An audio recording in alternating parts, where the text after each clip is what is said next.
encontraram, Atos capítulo 12? Amém. Faço menção ao texto conjugado na palavra santa e sagrada assim. Por aquele mesmo tempo, o rei Herodes estendeu a mão sobre alguns da igreja para maltratar. Matou a espada Tiago, irmão de João, e vendo que isso agradava os judeus, continuou mandando prender. Prendeu também Pedro. Era o dia dos pães asmos, ou Páscoa. E havendo prendido, encerrou-se na prisão, entregou a 4 quarentenas de soldados para que o guardasse, querendo apresentá-lo ao povo depois da Páscoa.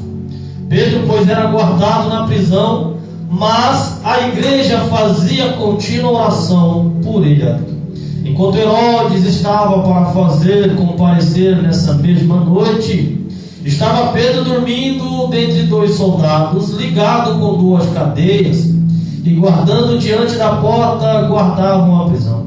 7. E eis que sobreveio o anjo do Senhor, resplandeceu de luz na prisão, tocando a Pedro do lado, e despertou, dizendo: levanta-te depressa. Caíram-lhe-se das suas mãos as cadeias. Ele disse o anjo: cinja-te as tuas sandálias. E ele fez assim. Disse-lhe mais: lança-te às costas a tua capa e segue-me. E saindo, seguindo, e não sabia que era real o que estava sendo feito pelo anjo. Mas cuidado, que havia alguma visão. Quando passou pela primeira, segunda guarda, chegando à porta de ferro que dava para a cidade, ao qual se lhe abriu por si mesmo, e tendo saído, percorreu-se em rua, e logo o anjo apartou dele. Pedro, tomando-o sim, agora sei que verdadeiramente o Senhor enviou o anjo e livrou-me da mão de Herodes. Amém? Verso 22. E o povo clamando em voz, voz de Deus, não é homem. 23.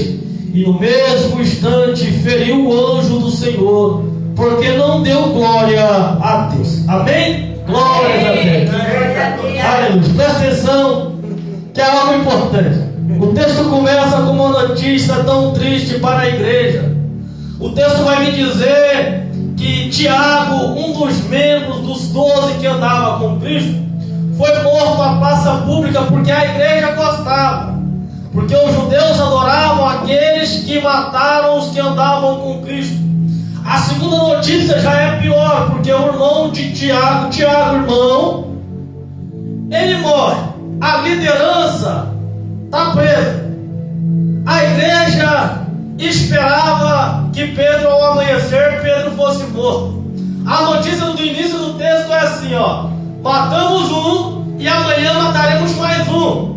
Terminamos com um, amanhã fecharemos a porta de mais um. Preste atenção. A notícia é tão triste, porque eu, com uma notícia triste dessa, o meu sono já não existia mais. A minha paz dentro de mim já não teria mais, porque já perdi um e eu estou perdendo mais um. Mas o cenário é tão importante que quando a igreja perde um, a igreja acorda. Que quando a igreja vê mais um indo para a prisão, a igreja acorda e vai de joelho. E quando a igreja vai de joelho, acorda, Deus move o céu, anjo desce na terra. E o que é mais interessante é que Pedro estava dormindo. Morreu um. Amanhã Pedro morre. A ordem de Herodes é: amanhã mataremos Pedro. Pedro vai dormir.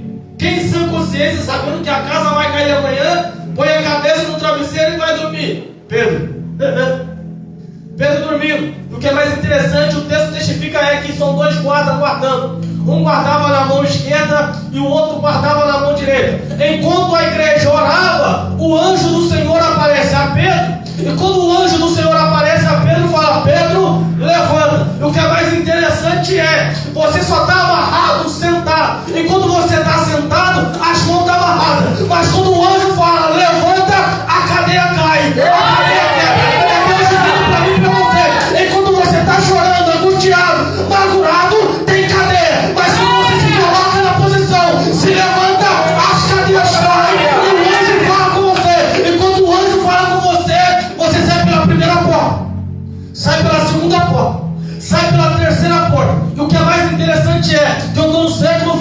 21. E hoje, se eu vou dentro de um shopping ou em qualquer estabelecimento hoje na cidade, eu chego e tem uma porta. Essa porta é chamada porta de sensor de presença.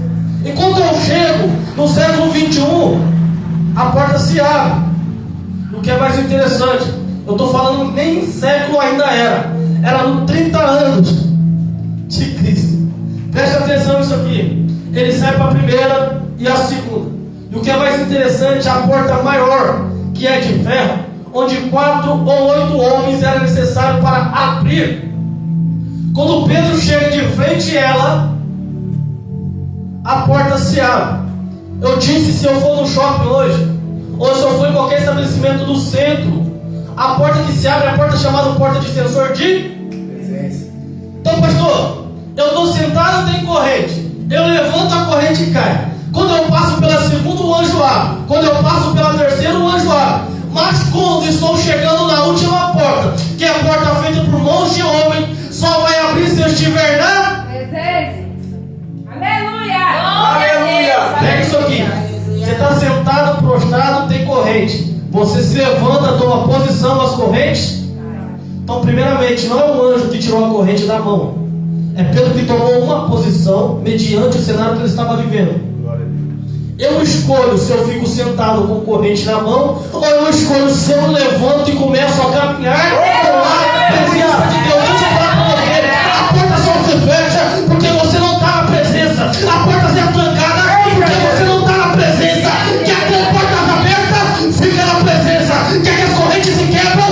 Fica na presença. Deixa eu falar para você, Pedro não era santo, porque Pedro na primeira oportunidade negou, na segunda oportunidade negou, na terceira oportunidade negou, mas na quarta oportunidade ele disse: Senhor, eis-me aqui, vai doer, vai machucar, vou me prender, vou me caluniar, vou me matar, mas na presença eu não saio, da presença eu não saio. É casa de Obed-Edom, a presença está na casa, Obed-Edom não é conhecido, Obed-Edom é dia, mas quando a presença chegou, foi o palácio, foi o templo, é a presença que abre o nome, é a presença que abre porta, é a presença que abre corrente, é a presença que eu não sei quem vai cantar, quem vai pregar, é a presença de Deus que leva o seu nome. O que é mais interessante é que quando a porta se abre, Pedro cai em si. E o que é mais interessante é que Pedro, quando recebe a bênção, a porta se abre. Pedro não faz festa. Pedro não canta para todo mundo. Pedro não prega para todo mundo. Pedro vai para casa orar. Glória, aleluia! Pedro vai para casa agradecer. Pedro vai para casa se prostrar. Pedro vai para casa permanecer na presença. Glória a Deus, aleluia! Não é porque a presença está na casa, vai doer, que eu sou santo. Davi, no pasto, sem a presença, segundo o coração de Deus. Davi, no palácio, com a presença, pegou conversa. Salomão, o homem mais sábio, com a presença, negou o nome de Deus. Saul, com a presença, negou aquilo que não era para fazer. Não é porque a presença está na casa. Mas irmão, você está falando que a presença compactou com o pecado? Não, a presença não está dentro de mim. A presença está sobre mim. Ela só se manifesta dentro de mim quando eu tenho a possibilidade de falar: eu não quero, eu não posso, não vou, não faço, porque é Deus que me dá direcionamento. Deixa eu falar para você, presença não atrapalha você pecar. Pega quem quer, fornica quem quer, machuca quem quer, mata quem quer. A presença de Deus está aí. Ela não compactou com o pecado.